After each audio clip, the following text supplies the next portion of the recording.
Well, good evening, and welcome to a wonderful world of Mick again. Right, couple of things have happened quite very recently, sort of some of them only a couple of hours ago. But anyway, I've been looking through different things, and we're going to have a look at what's been going on this week. Right up to date, my finger fell off, so I've got some super glue, stuck it back on. Look at that champion, right?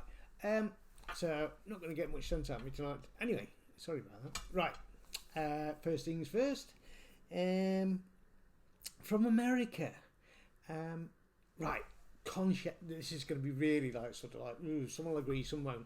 So I'm just going to throw it out there. Will Smith give Chris Rock a right hand at the Oscars after winning him?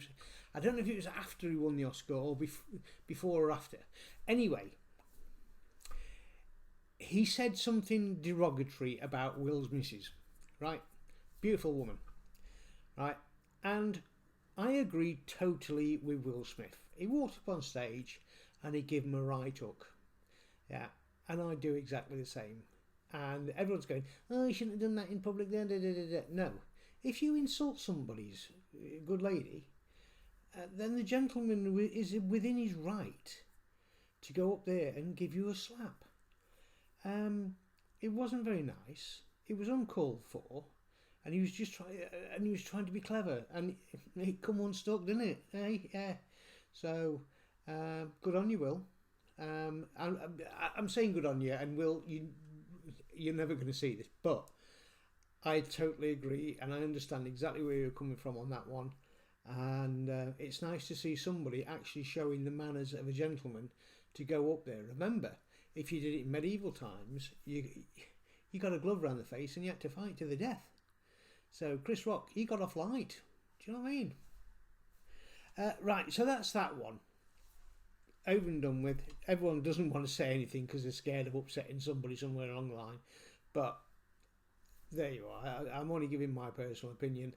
I think he did the right thing. But anyway, right. Another thing from the States, this is really up to date, about the oil prices. I mean, 176, I think it was the other day, and I don't even go past a fuel pump now. I mean, people are putting loads of TikToks out, like filling little things up. You know, this sounds like Badjibana or something like that. But yeah, it's getting ridiculous. And an interesting thing is that in America, they've said that they're going to send more of their oil across here.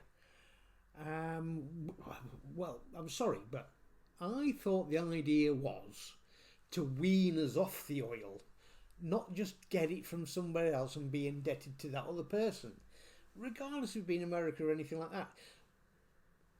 An interesting fact came out about oils and things like this. If you built a solar plant just off the sun, that big yellow thing that in England we don't see much of, but that big yellow thing that comes out, and then as soon as it comes out, everyone burns, and all the gingers hide indoors going, you know, like vampires, yeah, or 3 seconds and they're burnt, you know.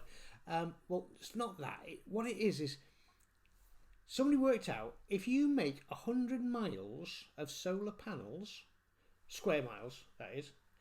It's only in a lot of countries that's not a big option. Worked out that in one of the largest states of America, if they did this 100 square miles of just solar power, that would actually power the entire state permanently. They wouldn't have to get any oil. They'd probably have to get oil for a car, but if you've got an electric car, you don't.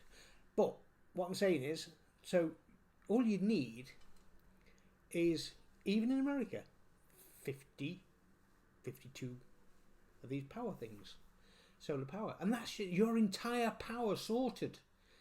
And you've hardly used any land mass, because when you put pipes under the roads and under the deserts and everything like that, you've got to put those in anyway, yeah.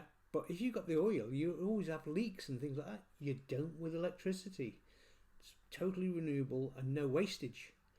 So you can also have in the same area a little wind farm. So not huge ones, just a small one on each panel. Yeah. So if the sun doesn't get it, you get the wind. I get the wind. That's my tablet. So, but you see what I mean? So you're going to have the power, and it costs nothing. So why do you need to build more nuclear plants? Why do we need to dig up coal again? We won't need any of that. We just go off wind, solar, and tide. The only reason we're not doing it, and what I can see, is so somebody can make some money out of it. Saying which, it's pointless having oil and everything like this if we can't afford it. If people can't afford it, I mean, they tried to pin down one of the I think it was Richie again, about how many people are going to be in poverty from electricity and gas. He wouldn't answer it. He wouldn't answer it. We all know what it is. Martin Lewis has said we can't solve it.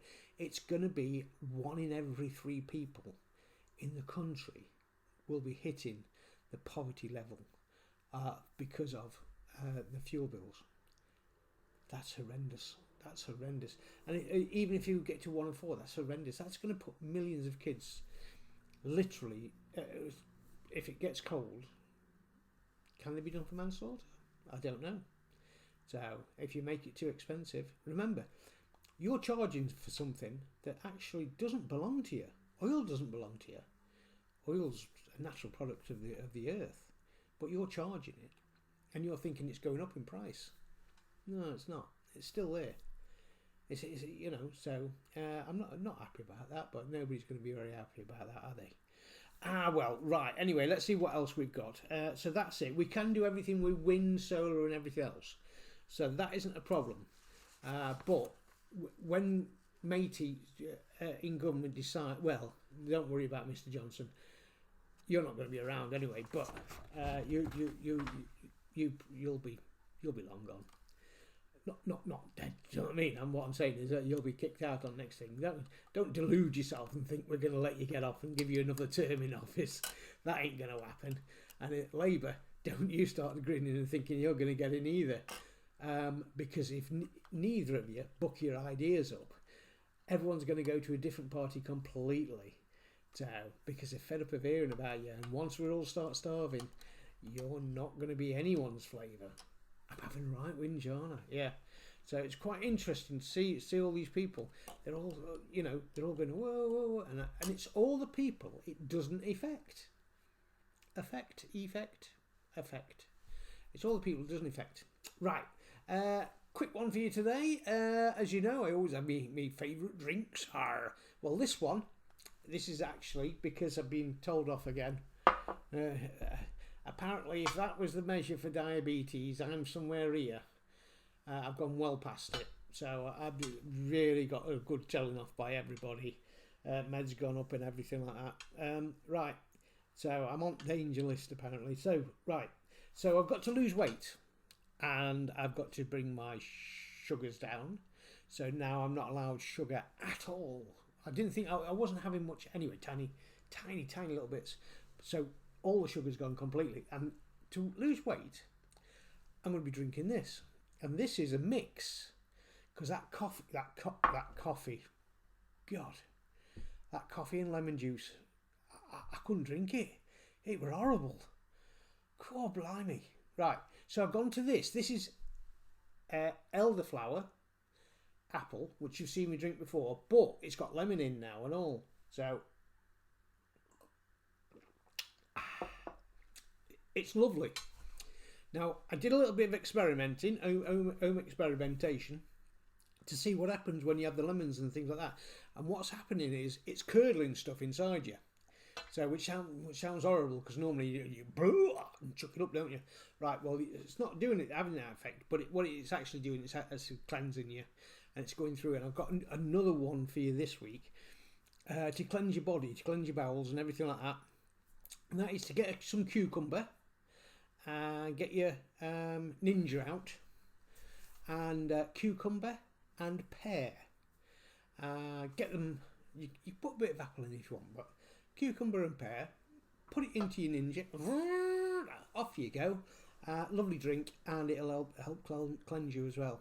So there's a quick one this week. For the diabetics, I normally give out a recipe. It's a very simple recipe this week. It's a bit of like, don't eat too much of this. Right. A bit of bacon, one piece of bacon. Get the fat, throw the fat. You don't need that.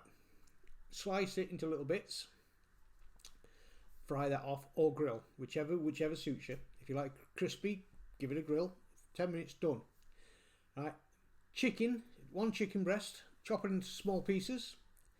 Fry that off until it's lovely and browny on its sides. Put that into the pan with the bacon. Also drop into the bacon a couple of walnuts. Now walnuts you can have, believe it or not, you can have if you're diabetic, you can have walnuts. The fat is supposedly good for you. Anyway, so a couple of walnuts in there and a couple of raisins. Next thing is to get some pasta. Do the pasta first. Boil the pasta, blanch it as well, because remember you've got to try to get rid of all the starch and everything like that. Blanch it, and then put that in with everything else. Next thing, get some light mayonnaise, the light one, the low fat one. Put a bit of that in with it, stir it all up. You can put a bit of garlic in if you want a bit of garlic as well. And so then whisk it round, whisk the whole thing round, done. Put it on your plate. It's like a variation of a Waldorf salad. So you can have apple in there as well. You can have all different fruits. So don't put any red fruits in because it looks like blood then. It's not very attractive. But you can drizzle a bit on the top if you want. Right. Anyway, so that's my meal for this week for the diabetics. So always something different to have. And the more I come up with, the more I'll let you know. If it's rubbish, I won't. I'll probably still tell you and say don't eat it. It's horrible. But I will try. Right, and that is everything for this week so far. A nice, easy one with only a couple of bits of interesting news in there. I've got nothing from space, so I'm going to be looking at space again and seeing what's going off in space. And then you've got enough with the other troubles that are going off on every other channel. So from that side, it is a good night from me. And have a lovely whatever day it is today. It's a Monday today. Right, I hope you've had a nice weekend and I hope you've got a lovely day to come. So, alright, night. See you on.